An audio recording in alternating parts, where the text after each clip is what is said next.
오늘 알아볼 내용은 정말 중요한 내용인데요.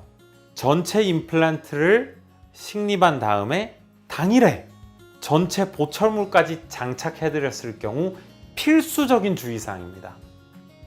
안녕하세요. 연세일치과 정현준 원장입니다.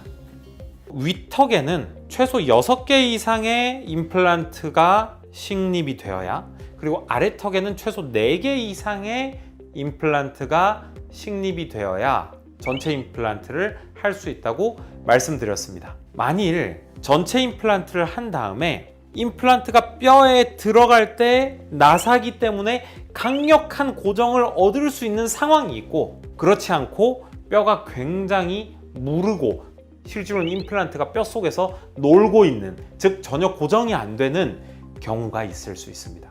전체 임플란트를 하고 난 다음에 당일에 즉시 보철물을 하려면 상악, 즉 위턱에는 짱짱한 임플란트가 최소 6개, 그리고 아래턱에는 짱짱한 임플란트가 최소 4개는 되어야지만 전체 임플란트를 식립하고 당일에 즉시 보철까지 연계해서 달아드릴 수 있는 것입니다. 그렇다면 전체 임플란트 이후에 즉시 보철을 해드렸을 때 일단 그 임플란트는 아무리 고정력이 짱짱하게 나왔다고 하더라도 그 고정은 기계적인 마찰에 의한 고정이지, 정말 환자분들께서 영원히 임플란트를 쓰기 위해서 필요한 고정은 어떤 고정이냐면 뼈 세포가 자라 들어와서 임플란트에 실질적으로 부착이 되어야 일어나는 생물학적인 고정인데요. 그런 생물학적인 고정은 아래턱은 4개월, 위턱은 6개월이 지나야지만 발생하게 됩니다. 즉 임플란트 심은 날 당일에 보철을 해드렸을 때는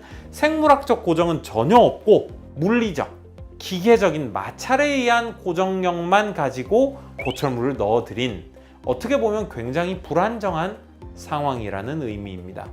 환자분들께서 이제 보철이 들어갔다, 내가 한번 씹어볼까 하고 강한 음식을 씹었다가는 가장 먼저 힘이 들어가는 임플란트부터 순차적으로 빠지게 되겠죠. 그러면 6개의 임플란트의 고정을 얻어서 즉시 보철물을 연결해 드렸는데 하나가 실패하면 줄줄이 소세지처럼 임플란트가 전부 다 실패하는 상황이 발생한다는 것입니다. 그렇다면 전체 임플란트 이후에 즉시 보철을 했을 때 어떻게 관리를 해야 할까요?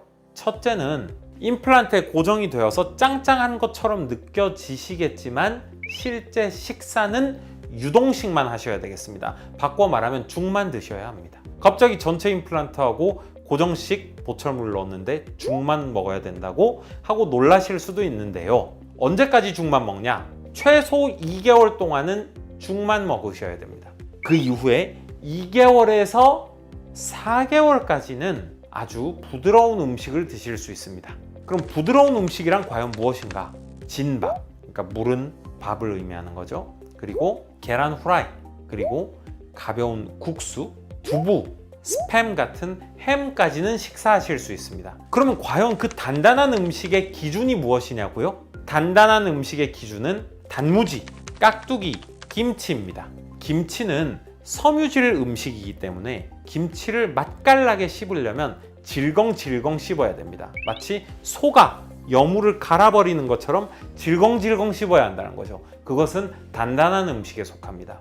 4개월이 지나고 나서부터는 단무지, 김치, 깍두기를 부드럽게 식사하시기 시작하셔도 됩니다. 두 번째로 기억을 하셔야 될 것은 뼈이식의 여부입니다. 예를 들어서 상악 같은 경우에는 상악동 골 이식술을 한 경우에는 절대로 즉시 보철을 연결하지 않습니다. 하악 같은 경우에는 하악에 웬만하면 즉시 보철을 연결할 수 있습니다. 그 이유는 하악은 상악과는 달리 치밀골이기 때문인데요. 그렇지만 하악에 뼈이식이 굉장히 많이 들어가야 될 정도로 무너진 아래턱의 상황에서는 즉시 보철을 할 수가 없습니다. 만일 뼈이식을 동반한 경우에 즉시 보철을 해드렸다면 매우 주의하셔야 한다는 점을 강력하게 권고해 드립니다. 경청해 주셔서 감사합니다.